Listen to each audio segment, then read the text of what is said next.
அல்லேலூயா, அல்லேலூயா, அல்லேலூயா. அதிகாலை நேரம், ஸ்தோத்திரம். கர்த்தருடைய சமூகம், ஆராதனை, வார்த்தை, ஆசீர்வாதம். அல்லேலூயா, அல்லேலூயா. அதிகாலையில் என்னை தேடுகிறவன் கண்டடைவான். இந்த காலை வேளையில் தேவனுடைய சமூகத்தில் உங்களை பார்ப்பதில் மிகவும் சந்தோஷம். ஸ்தோத்திரம். அதிகாலை ஜெபம் ஆசீர்வாதத்தின் கதவுகளை திறந்துவிடும். அல்லேலூயா, ஸ்தோத்திரம். நான் ஊழியத்துக்கு பல வருடங்கள் ஆனாலும் எப்போ நான் ஊழியத்துக்கு உள்ளே வந்தேன்னா, ஸ்தோத்திரம், எப்போ நான் என்ன அறியாமலே கர்த்தருக்குள்ள ஒரு உற்சாகம் கொண்டு காலையில் அதிகாலை ஜெபத்துக்கு எப்போ நான் உள்ளே போக ஆரம்பித்தனோ அப்போ இருந்தால் நான் ஊழியத்துக்குள்ளே போக ஆரம்பித்தேன். இப்போ ஊழியத்துக்கு அதிகாலை ஜெபம் பல மாற்றங்களே, படிநிலைகளே நமக்கு கொண்டு வரும். அதிகாலை ஜெபம் சரிங்களா, அந்தி சந்தி மதியானம் 3 வேளை ஜெபிக்கிறது நல்லதான். ஆனால் அதிகாலையில் எழுந்த உடனே தகப்பனுடைய முகத்தை தரிசிப்பது என்பது பெரிய விஷயம். அல்லேலூயா.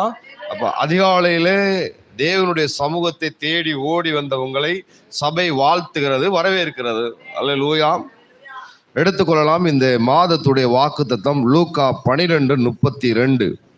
பயப்படாதே சிறு மந்தையே, உங்களுக்கு ராஜ்யத்தை கொடுக்க உங்கள் பிதா பிரியமா இருக்கிறார். பயப்படாதே சிறு மந்தையே, பயப்படாதே சிறு கூட்டமே, பயப்படாதே சிறியவர்களே, எளியவர்களே. சோத்திரம். கர்த்தராகிய இயேசு கிறிஸ்து திடப்படுத்துகிற வார்த்தையை கொடுத்து திடப்படுத்துகிறார். அல்லேலூயா. பயப்படாதே சிறு மந்தையே. எதுக்கு பயப்படணும், எதுக்கு பயப்படக்கூடாது, எதுக்கு கவலைப்படணும், எதுக்கு கவலைப்படக்கூடாது அப்படிங்கிற ஒரு ஞானம் இருந்தா நம் வாழ்க்கையில எழும்பிடலாம். அநேகர் எழும்ப வேண்டிய அளவுக்கு எழும்பாம இருக்கிறது காரணம், அநேகர் சம்பாதிக்க வேண்டிய அளவுக்கு சம்பாதிக்காம இருக்கிறதுக்கு காரணம், அநேகர் படிக்க வேண்டிய அளவுக்கு படிக்காம இருக்கிறதுக்கு காரணம். இப்படி சொல்லிட்டே போலாம். என்ன காரணம்? பயம்தான்.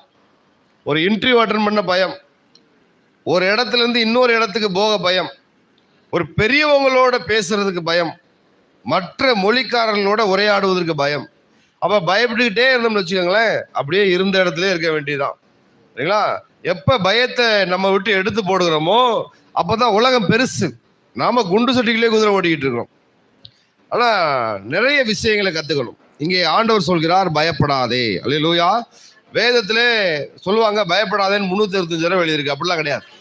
பயப்படு பயப்படாதே ரெண்டும் சேர்ந்து 314 தடவை எழுதியிருக்கு. பயப்படு பயப்படாத எத்தனை தடவை எழுதியிருக்கு? 314 தடவை எழுதியிருக்காது. அது ஒரு ஞாபகப்படுத்துறதுக்காக சொல்லுவாங்க பயப்படாதேன்னு 325 தடவை எழுதியிருக்கு. பயப்படு சொல்லியும் பயப்படான்னு சொல்லியும் 314 தடவை எழுதியிருக்கு. சரிங்களா? அப்ப எதுக்கு பயப்படணும், எதுக்கு பயப்படக்கூடாது நமக்கு தெரியணும். யோபு சொல்றாரு 3:25, நான் பயந்த காரியம் எனக்கு நேரிட்டது, நான் அஞ்சினது எனக்கு வந்தது அப்படி சொல்றாரு. அப்ப பயப்படக்கூடாது. யோபு பயந்த காரியம் அவருக்கு நேரிட்டதாம்.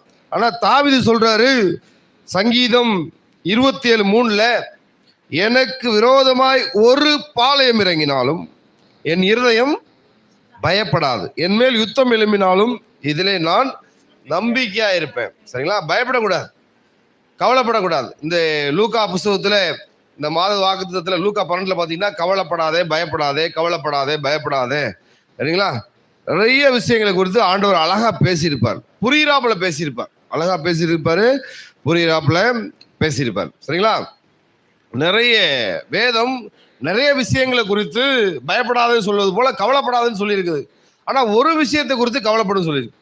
பைபிள் ஒரே ஒரு விஷயத்தை குறித்து தான் கவலைப்படுன்னு சொல்லியிருக்குது. எந்த இடத்துலனா எபிரேயர் 2:4, இவ்வளவு பெரிதான ரட்சிப்பை குறித்து நாம் கவலையற்றிருப்போமே ஆனால், அல்லேலூயா, ரட்சிப்பை குறித்து தான் நம்ம கவலைப்படணும்.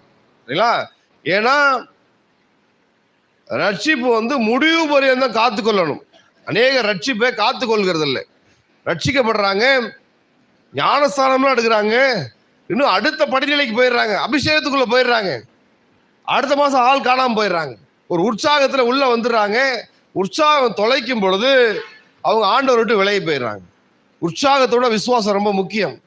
விசுவாசம் தான் உற்சாகத்தை பாதுகாத்து கொள்ளும். இப்ப கர்த்தருடைய சமூகத்திலே நாம் பயப்படாதவர்களாக கவலைப்படாதவர்களாக இருக்கணும்னா இயேசு சொன்ன வார்த்தைகளை கை கொள்ளணும், அவரை பின்பற்றணும். அல்லேலூயா. பயப்படாதே சிறுமந்தையே. சரிங்களா?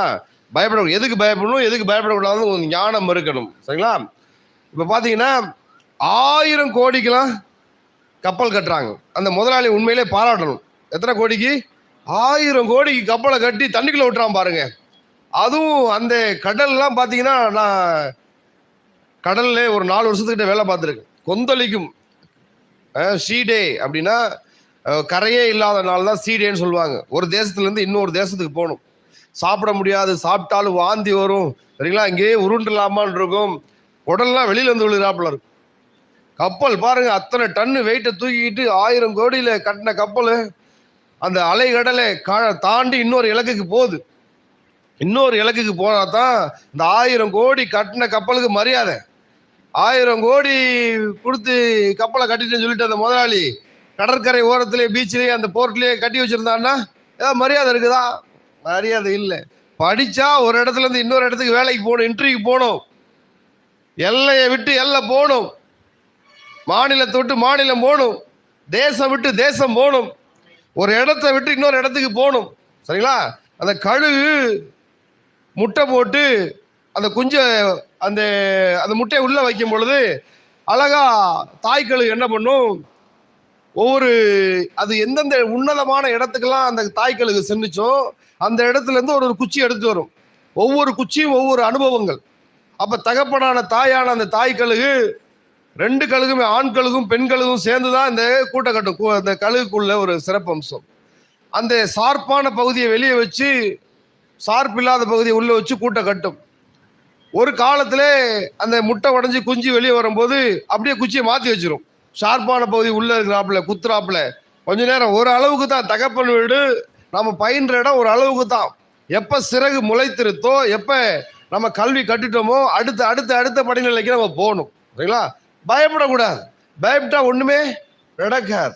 அதான் பயப்படாதே சிறு மந்தையே. அப்ப 1000 கோடி கப்பல் கட்டிட்டு அந்த கப்பலை தூக்கி எவ்வளவு துறைமுகத்திலே கட்டியிருந்தான்னா பைத்தியக்காரன் சொல்லுவான். எவ்வளவு கோடி கட்டி நீ அங்கேயே வச்சிருக்கிற. அதே போல 100கணக்கான கோடிகளை கட்டி விமானம் கட்டுறாங்க. விமானத்துல இங்க இருந்து அமெரிக்கா போகணும், யூகே போகணும்னா எத்தனையோ ரூபா பணம் கட்டி, 1000கணக்கில் பணம் கட்டி போறோம், சரிங்களா? அப்ப அத்தனை 1000 கோடி ஃப்ளைட்டு, அந்த ஃப்ளைட்டு முதலாளி பறந்தா ஃப்ளைட்டு கீழே விழுந்துரும், அதனால பறக்காம ஏர்போர்ட்ல இருக்கட்டும்னா அவன் எவ்வளவு பெரிய முட்டா பயிலா இருப்பான். அப்ப கப்பல்னா அலை கடலை தாண்டி போகணும். விமானம்னா காற்றை கிழித்து ஒரு இலக்குல இருந்து இன்னொரு இலக்கு போகணும். அப்ப நாம நல்ல தேறினவர்களாக இருந்தா, நாம இருக்கிற வேலை ஸ்தலத்துல தேறினவர்களாக இருந்தா ஒரு ஸ்தலத்துல இருந்து இன்னொரு ஸ்தலத்துக்கு போகணும். அல்லேலூயா. பயப்படாதே சிறுமந்தி, உங்களுக்கு ராஜ்யத்தை கொடுக்க உங்கள் பிதா பிரியமா இருக்கிறார். அல்லேலூயா. ஏனோ தானு கொடுக்கல, வச்சு அந்த போனா போது வச்சுக்க அப்படின்னு கொடுக்கல, கடமைக்காக கொடுக்கல, சரிங்களா? ஒரு மரியாதைக்காக கொடுக்கல, உங்க மேல பிரியப்பட்டு கொடுக்குறார். ஒரு ராஜ்யத்தை கொடுக்குறார். ராஜ்யத்துக்கு பாத்திரவான்களா இருக்கணும்னா நாம் கர்த்தர் சொன்ன உபதேசத்துல தேறினவர்களாக, அவருடைய கற்பனைகளை கை கொள்ளுகிறவர்களாக இருக்க வேண்டும். அல்லேலூயா. அப்ப ஆண்டவர் பயப்படாதே பயப்படாதேன்னு நிறைய முறை சொல்லியிருக்கிறார். ஆனா ஒவ்வொரு நாளும் பயப்பட்டு தான் இருக்கும். ஒவ்வொரு நாளும் பயப்பட்டு தான் அது சொல்றார். படிச்சு படிச்சு சொல்றார். படிச்சு படிச்சு சொன்னாலும் மரமண்டைக்கு உள்ள போக மாட்டேது, சரிங்களா? சில விஷயங்களை கிரகித்து கொள்ள மாற்றோம். யோபு உத்தமன், சன்மார்க்கன், நீதிமான், ஞானவான், அவனே சொல்றாரு, நான் பயப்பட்ட காரியம் எனக்கு நேரிட்டது, அஞ்சினது எனக்கு வந்தது. சில விஷயங்கள்ல பயப்படும். கர்த்தருக்கு மட்டும்தான் பயப்படணும். கர்த்தர் அல்லாத விஷயங்கள்ல பயப்படக்கூடாது. மனுஷன் நமக்கு என்ன செய்வான்? ஒன்றும் செய்ய முடியாது. சரீரத்தை தான் அவனால கொல்ல முடியுமே தவிர ஆத்மாவை டச் கூட பண்ண முடியாது. அதனால திடன் கொண்டு பலமானதாக நாம் இருக்கணும். 2 தீமோத்தேயு 1:7 தேவன் நமக்கு பயமுள்ள ஆவியை கொடாமல் பலமும் அன்பும் தெளிந்த புத்தியும் உள்ள ஆவியை கொடுக்கல, ஆவியையே கொடுத்திருக்கிறார். வார்த்தை அந்த வேதத்தில் உள்ள அந்த புள்ளிக்கு, ஒரு கமாவுக்கு, அந்த ஸ்பேஸுக்கெல்லாம் இடம் விட்டு நிறுத்தி நிதானமா வாசிக்கணும். வேதத்தின் ஆழங்களை, அந்த ரகசியங்களை அறிந்து கொள்ளணும். கர்த்தர் நல்லவர் என்பதை ருசித்து பார்க்கணும்னா அந்த வேதத்தை கடற்கடன்னு படிச்சுட்டு ஓடிடக்கூடாது. வேத வாக்கியங்களை நின்று நிதானமா, மாத்திரையை தான் படக்குன்னு முழுங்கணும். மாத்திரை கசக்கும். அல்வாவை ரசிச்சு ருசிச்சு சாப்பிடணும். மாம்பழ சீசன் வரப்போகுது, கட் பண்ணி ரசிச்சு ருசிச்சு தான் சாப்பிடணும். வந்துருச்சா? அப்ப ருசியான பதார்த்தங்களை சில பேர் பார்த்தீங்கன்னா அவங்க வீட்டுக்காரம்மா அழகா பணியாரம் செஞ்சு வச்சிருப்பாங்க, அழகா ஸ்வீட் வச்சு செஞ்சு வச்சிருப்பாங்க. கோழி சாப்பிடாம பழக்க பழக்கன்னு முழுகின்னு போயிடுவாங்க. அதை ரசிச்சு ருசிச்சு சாப்பிடணும்னு கிடையாது. நல்ல ருசியுள்ள பதார்த்தங்களை ரசிச்சு சாப்பிடணும். சரிங்களா? கோழி சாப்பிட்றதுக்கும் நாம சாப்பிட்றதுக்கு வித்தியாசம் தெரியும். கோழி கடன்னு கொத்தும். மனிதன் சாப்பாடை ரசிச்சு ருசிச்சு உப்பு எவ்வளவு இருக்கு, உரப்பு எவ்வளவு இருக்கு, காரம், இதெல்லாம் நம்ம அது ஒரு கலை. சாப்பிட்றதே ஒரு கலை. அதே போல வேதம் வாசிக்கிறது ஒரு கலை. யாரு எப்ப சொன்னது தீர்க்க தரிசனமா நிறைவேறிச்சா, பழைய ஏற்பாடா புதிய ஏற்பாடா, இதெல்லாம் தெரிந்து இந்த வசனத்தை தியானிக்கும் போது கர்த்தர் நம்மோடு இடைபடுவான். அப்ப பயப்படணும், கவலைப்படணும். எதுக்கு நான் பயப்படணும், எதுக்கு நான் கவலைப்படணும்? அப்ப கவலைப்படுகிறதுனால உங்கள் சரீரத்துல 1 முழம் கூடிருமா, 1 முழம் குறைஞ்சிருமா? ஒன்றும் நடக்க போறாது. சரிங்களா? உடம்புதான் வேஸ்ட் ஆகி டாக்டருக்கு போய் ஃபீஸுக்கு காசு கொடுக்கணும். சரிங்களா? அப்ப தேவன் நமக்கு பயமுள்ள ஆவியை கொடாமல் பலமும் அன்பும் தெளிந்த புத்தியும் உள்ள ஆவியவே கொடுத்திருக்கிறார். அல்லேலூயா. இன்னும் நல்லா சொல்ல போனா சங்கீதம் 42:5 நல்ல வசனம் இருக்கும். சங்கீதம் 42:5, என் ஆத்மாவே நீ ஏன் கலங்குகிறாய், ஏன் எனக்குள் தேங்குகிறாய்னா என்னன்னா, சுத்த மொழிபெயர்ப்புல, தமிழ் மொழிபெயர்ப்புல தேங்குகிறாய். நீ ஏன் தேங்குகிற அப்படின்னா கொந்தளிக்கிறேன்னு அர்த்தம். ஏன் கடல் கொந்தளிக்குதுல, தேங்குதல்னா கொந்தளித்தல் அர்த்தம். என் ஆத்மாவே நீ ஏன் கலங்குகிற, நீ ஏன் எனக்குள்ள கொந்தளிக்கிற, தேவனை நோக்கியே அமர்ந்துரு, அவர் சமூகத்து ரட்சிப்பின் நிமித்தம் நான் இன்னும் அவரை துதிப்பேன். அல்லேலூயா. நான் பயப்படுகிற நாளிலே அவரை நம்புவேன். அப்ப தேவனை நம்பும் பொழுது தேவன் நம்மளுடைய வலது கரத்தை பிடிப்பார். எஸ்ஏ 41:10, நீ பயப்படும் போது என்ன நம்பினையில, என்னுடைய வார்த்தையை கேளு. நீ பயப்படாதே, நான் உன்னுடனே இருக்கிறேன். திகையாதே, நான் உன் தேவன். நான் உன்னை பலப்படுத்தி உனக்கு சகாயம் பண்ணுவேன். என் நீதியின் வலது கரத்தினாலே உன்னை தாங்குவேன். அல்லேலூயா. காலை வேளையில கர்த்தருடைய சமூகத்திலிருந்து வார்த்தை வருது. பயப்படாதே, கவலைப்படாதே, கர்த்தராகிய நான், இயேசுவாகிய நான், சர்வ வல்லமையுள்ள தேவனாகிய நான் வலது கரத்தை பிடிச்சிருக்கேன். என்னோட கரத்திலிருந்து உன்னை யாரும் பிடுங்கி போய்விட முடியாது. அல்லேலூயா. ஸ்தோத்திரம். அப்ப கர்த்தர் நம்மளோடு இருக்கிறார். அல்லேலூயா. பாருங்க, யோசுவாவில மறுபடியும் யோசுவாவோட தேவன் இடைபடுவார். நான் உனக்கு கட்டளை இடைவில்லையா, பலங்கொண்டு திடமனதாயிரு, திகையாதே, கலங்காதே, நீ போகும் இடமெல்லாம் உன் தேவனாகிய கர்த்தர் உன்னோட கூட இருக்கிறார். அல்லேலூயா. அதனால நம்ம பயப்படக்கூடாது. தைரியம் தான் வாழ்க்கை, பயம்தான் மரணம். நான் என்ன சொன்ன வார்த்தை? இப்ப தைரியம்தான் வாழ்க்கை, பயம்தான் மரணம். அப்ப கப்பலையும் விமானத்தையும் நினைச்சுக்கணும். அந்த கப்பல் கட்டினவனையும் விமானத்தை கட்டினவனையும் நம்ம பாராட்டணும். கப்பல் கட்டினவனோட விமானத்தை கட்டினவனோட அதை வாங்கினான் பாருங்க, அவனை இன்னும் பாராட்டணும். எவ்வளவு தைரியமா வாங்கியிருக்கான். கோடியை தூக்கி தண்ணியில போடுறான் பாருங்க, கோடியா சம்பாதிச்சு தண்ணியில போடுறான் பாருங்க.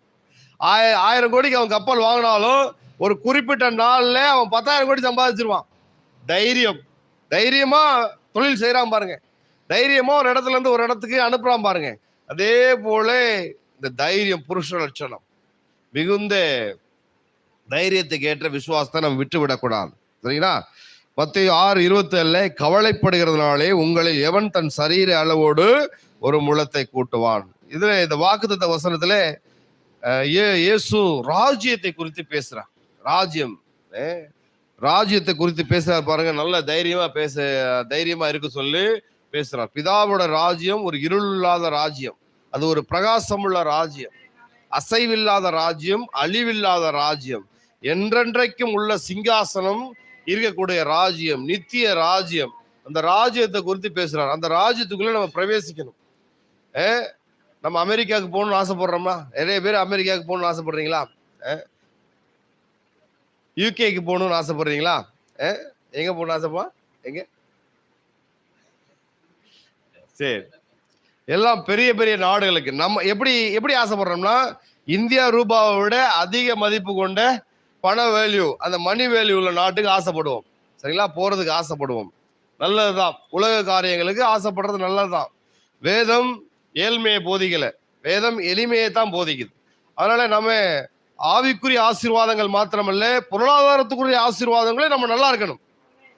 பணமோ எல்லாவற்றுக்கும் உதவும். பண ஆசை தான் எல்லா தீமைக்கும் வேறாக இருக்கிறது. சரியா? அப்ப நாம ஒரு இடத்துல இருந்து இன்னொரு இடத்துக்கு போகணும்னா பயப்படாதபடி, கவலைப்படாதபடி நம்முடைய காரியங்கள்ல திடன் கொண்டிருக்கணும். அப்ப நம்ம அமெரிக்காவுக்கு போக ஆசைப்படுறோம், ஆஸ்திரேலியாவுக்கு போக ஆசைப்படுறோம், இங்கிலாந்துக்கு போக ஆசைப்படுறோம், மலேசியா, சிங்கப்பூர், இந்தியாவை விட பண மதிப்பு அதிகம் உள்ள நாடுகளுக்கு போக ஆசைப்படுறோம். அதே போல தேவனுடைய ராஜ்யத்துக்கு போக ஆசைப்படுறீங்களா? நிறைய பேருக்கு அந்த அறிவே இல்லை. அப்படின்னா அப்படின்னு கேட்பான். அப்படின்னா அப்படின்னு கேட்பான். ஆனா நமக்கு பாருங்க, நம்ம பாக்கியவான்கள். அதை பற்றி ஒரு சற்றேனும் ஒரு சிறிய வெளிச்சமாவது நமக்கு இருக்குது. தேவன் கண்ணை மூடினா ஒரு வாழ்க்கை இருக்குது, மரணித்த பிறகு ஒரு வாழ்க்கை இருக்குது. அந்த மரணித்த பிறகு வரக்கூடிய வாழ்க்கை இப்ப வாழ்ற வாழ்க்கையின் மதிப்பெண்களை பொறுத்தது. இப்ப பாத்தீங்கன்னா இந்த +1 +2 எக்ஸாம் எழுதுறாங்க இல்லையா? +2 எக்ஸாம்ல இந்த கட் ஆஃப் மார்க்ல மெடிக்கல் மார்க் போறத பார்க்கலாம். டக்குன்னு ஒரு சில மார்க்ல மெடிசன் கிடைக்காம போகும், அவங்க நினைச்ச கோர்ஸ் கிடைக்காம போகும். அப்போ ஒரு மார்க்கு ஒரு மாணவனுடைய தலையெழுத்தை நிர்ணயிக்குது. பார்த்துருக்கீங்களா? ஒரு மார்க்ல போச்சுன்னு சொல்லுவாங்க. சில பேர் ஒரு மார்க்ல ஃபெயில் ஆயிட்டான்னு சொல்லுவாங்க. அது வேற. ஒரு மார்க்ல 34 எடுத்து ஃபெயில் ஆகணும்னு இருக்கான், 99 எடுத்து ஐயோ ஒரு மார்க் வரலையேன்னு கவலைப்படுறவங்க ரெண்டு விதமா கவலைப்படுவாங்க. ஒரு மார்க் எடுத்திருந்தா பாஸ் ஆயிருப்பேன் அப்படின்னு ஒரு விதத்துல கவலைப்படுவாங்க. இன்னொருத்தன் 99 எடுத்தவன் ஐயோ ஒரு மார்க், கவலையில வித்தியாசமான கவலைகள் இருக்குது. அவன் எதுக்கு கவலைப்படுறான்? அது ரொம்ப முக்கியம். 34 எடுத்தியா 99 எடுத்தியா, அதான் எக்ஸாமே போல. ரொம்ப நல்லது. சரியா? அப்ப நம்ம எதுக்கு கவலைப்படுறோம்? அது ரொம்ப முக்கியமா இருக்குது. பாருங்க, நம்ம 99 எடுக்கிறவர்களாக அல்ல, பரிபூர்ணவர்களாக கர்த்தருடைய ராஜ்யத்துக்குள்ள போகணும். அல்லேலூயா. சரிங்களா? ஒருத்தர் சொன்னார் பாருங்க, தம்பி நான் பரலோகத்துல பாத்ரூம் பக்கத்துல போய் உட்கார்ந்துடணும். பாவி, அப்ப அவனுக்கு அந்த அறிவே கிடையாது. பாருங்க, பரலோகத்துல உள்ள போனா அது ஃபுல்லாவது போய் உட்காரணும். சரிங்களா? ஆண்டவர் அப்படிலாம் செலக்ட் பண்ண மாட்டார். நீ பரலோகத்துக்கு வரணும்னா கரை திரை அற்றவனா உள்ள வர முடியும். அல்லேலூயா. இழுத்துக்க பிடிச்சிக்கலாம் ஆண்டவர் உள்ள வர மாட்டார். இந்த 10th மார்க் +2 மார்க்லாம் போனா போதுன்னு இருக்கிறவனுக்கு கிரேஸ் மார்க்னு போட்டு பாஸ் பண்ணி விடுவாங்க. தெரியுமா? ஒருத்தர் 33 எடுத்திருப்பான், 2 மார்க் போட்டா அவன் பாஸ் ஆகலாம். அப்ப திருத்துறவருடைய கைகள்ல அவருடைய எதிர்காலம் இருக்கிறதுனால பொழைச்சு போன்னு 2 மார்க் போடுவாங்க. அதான் கிருபையின் மதிப்பெண்கள். அப்படிலாம் பரலோகத்துக்கு ஆள் எடுக்க மாட்டாங்க. வாழ்க்கையில நீ எப்படி வாழ்ந்திருக்க, இன்னைக்கு வரைக்கும் நான் பரிசுத்தமா ஒழுக்கமா கர்த்தருக்குள்ள உத்தமனா வாழ்ந்துட்டு, சரிங்களா, இந்த ஒரு நொடியில நான் மாறுறேன்னு வச்சுக்கோங்களேன், துன்மார்க்கமா ஜீவிக்கிறேன்னு வச்சுக்கோங்களேன், இந்த ஒரு நொடியில இயேசு வந்துட்டாருன்னா நான் இந்த நேரத்துல வாழ்ந்த வாழ்க்கைலாம் வேஸ்ட். கடைசி வரைக்கும் ரட்சிப்பை முழுமையாக நீங்க பாதுகாத்துக் கொள்கிறீங்களா? கண்ணுக்கு கழிக்கப்பட்டு இருக்கிறீங்களா? கடிவாள வேற கழிக்க மேற, குதிரை போட்டிருக்கீங்களா கழிக்கும் இல்லைங்களா? வாயோடு உடன்படிக்கை பண்ணிருக்கீங்களா? கண்ணோடு உடன்படிக்கை பண்ணிருக்கீங்களா?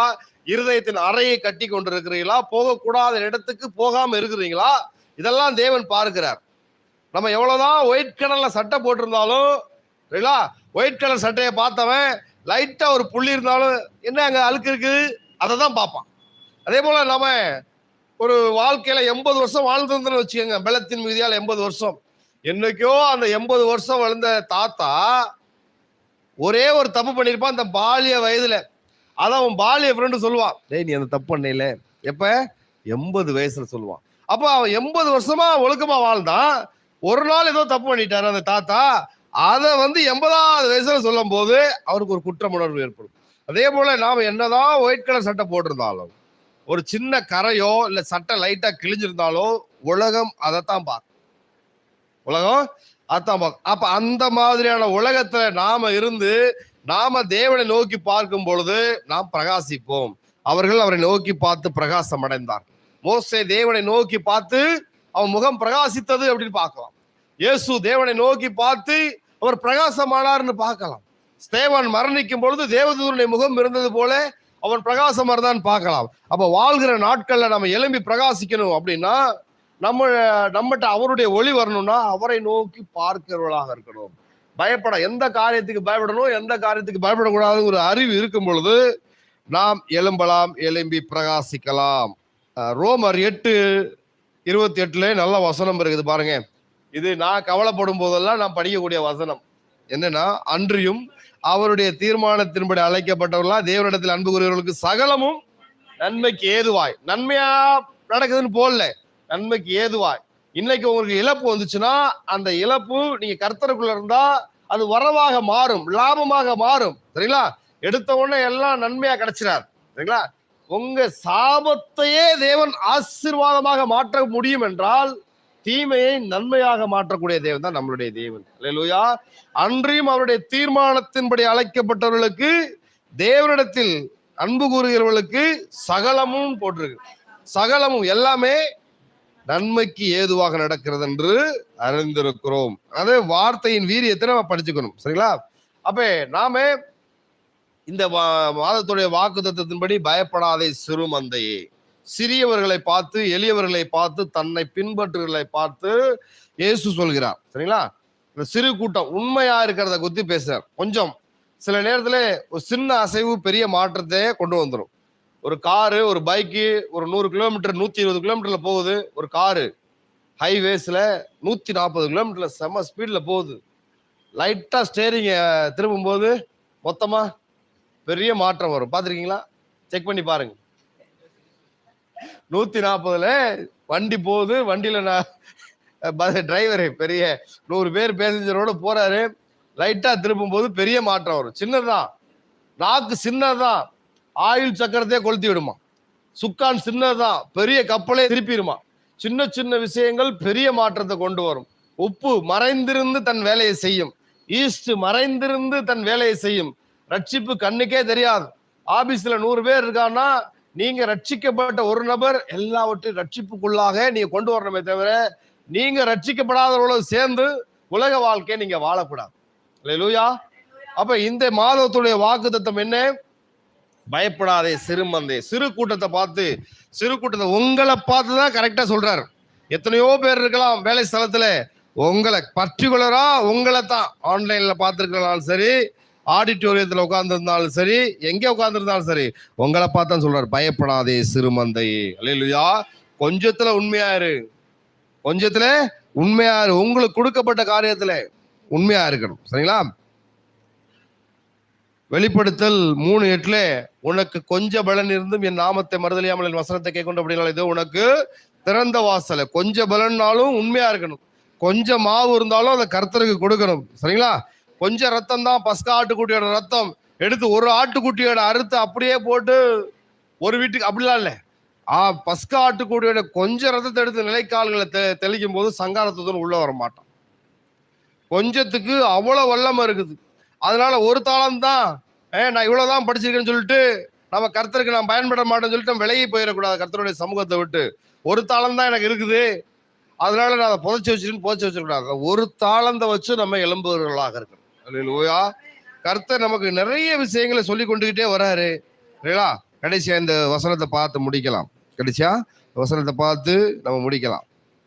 2 ராஜாக்கள் 6:16 எலிசா தன்னுடைய வேலைக்காரன் இப்படி சொல்றாரு, பயப்படாதே, அவர்களோடு இருக்கிறவர்களை பார்க்கலும் நம்மோடு இருக்கிறவர்கள் அதிகம் அதிகம் அதிகம். எலிசாவும் வேலைக்காரனும் எத்தனை பேரு? 2 பேரு. எலிசாவும் வேலைக்காரனும் வெறும் 2 பேரு. எலிசாவை சுற்றி எத்தனை 1000 படைகள் இருக்குது. சிரியா தேசத்துல எத்தனையோ. ஒரு தனி மனிதனை, ஒரு சாதுவை பிடிக்க பாருங்க, அந்த ராஜா பாருங்க விவரமான ஆளதான் இருக்காரு. அந்த எலிசா என்பவன் பயங்கர கில்லாடி, தனியால போனா பிடிக்க முடியாது. 100 பேர் அனுப்பல, 1000 பேர் அனுப்பல, ஒரு படையை அனுப்பி வச்சிருக்கான் எலிசாவை பிடிக்க வைக்கிறதுக்கு. எலிசா 2 பேரோட இருக்கிறாரு, அவனும் வேலைக்காரன் தான். ஆனா எலிசாவின் மனக்கண்கள் திறக்கப்பட்டதுனால அவன் பயப்படலை. அப்ப நாம மனக்கண்கள் திறக்கப்பட்டவர்களாய் அவருடைய சமூகத்துல இருக்கும் பொழுது பிரச்சனைகளுக்கு பின்பாக இருக்கிற தீர்வு நம்ம பார்க்கலாம். யார் யாருக்கு மனக்கண்கள் பயப்படுறாங்களோ, பயப்பட்டவங்க பிரச்சனைக்கு தீர்வை பார்க்க மாட்டாங்க. இந்த காலை வேளையில சொல்லி நான் முடிக்கிறேன். பயப்படுகிறவர்கள் பிரச்சனைகளின் தீர்வை பார்க்க மாட்டார்கள். பயப்படாதவர்கள் தான் பிரச்சனையின் தீர்வை பார்ப்பார்கள்.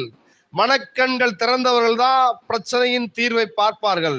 பயப்படாதே சிறுமந்தையே, உங்களுடைய பிதா உங்களுக்கு ராஜ்யத்தை கொடுக்க பிரியமாக இருக்கிறார். அல்லேலூயா. காலை வேளையில பயப்படாதீங்க. சிறு கூட்டத்தை பார்த்து ஏன் சொல்றாரு, நான் உனக்கு ராஜ்யத்தை கொடுப்பேங்கிறார். ராஜ்யத்தை மட்டும் நீங்க பெற்றுக்கொண்டீங்கன்னா நீங்கள் அதிபதியாகலாம். அதிகாரம் உங்களிலிருந்து வெளிவரும். தேவன் உங்களை பார்த்து சொல்றாரு, நான் உன்னை முத்திரை மோதிரமாக வைப்பேன். நீங்க ராஜ்யத்துக்கு அதிபதியா இருந்தா தான் முத்திரை மோதிரம் உங்களுக்கு கிடைக்கும். முத்திரை நீங்க பேசாததே உங்க முத்திரை மேதம் பேசும். நீங்க இங்க இருந்து அங்க போகணும் கிடையாது. இந்த முத்திரை மோதிரத்தை எடுத்துட்டு போய் அவன்கிட்ட காட்டினா அவன் பயப்பட்டு வேலை செஞ்சு முடிப்பான். பவுலுடைய உருமால்களையும் கச்சைகளையும் எடுத்து கொண்டு போய் அவனை குணமாக்குனாங்களாம் வியாதியஸ்தர்களை. அதே போல் நீங்கள் முத்திரை மோதிரமாக இருந்தா நீங்க பேச தேவையில்லை, உங்களுடைய மோதிரம் பேசும். அல்லேலூயா. அதே போல உங்கள்ல இருந்து வரக்கூடிய வாயின் வார்த்தைகள் அதிகாரம் உள்ளதாய் தேசங்களை கடந்து செல்லும். வார்த்தைகளை அனுப்பி குணப்படுத்துகிற தேவன். அப்ப இந்த நாள்ல கர்த்தர் நம்மோடு இடைப்பட்டு இருக்கிறார். பயப்படாதீங்க. எதை குறித்து பயப்படுறீங்கன்னு எனக்கு தெரியல. ஆனா இன்னைக்கு நான் வார்த்தை பயப்படாதீங்க, கவலைப்படாதீங்க. பயப்படாதீங்க, கவலைப்படாதீங்க. கர்த்தர் உங்களோடு இருக்கிறார். அண்ட சராசரத்தை படைத்த ஆண்டவர் நம்மோடு இருக்கிறார். பயப்படாதீர்கள், கவலைப்படாதீர்கள். கர்த்தர் உங்களோடு இருக்கிறார். ராஜ்யத்தை கொடுக்க பிதா பிரியமா இருக்கிறார். ஆமென்.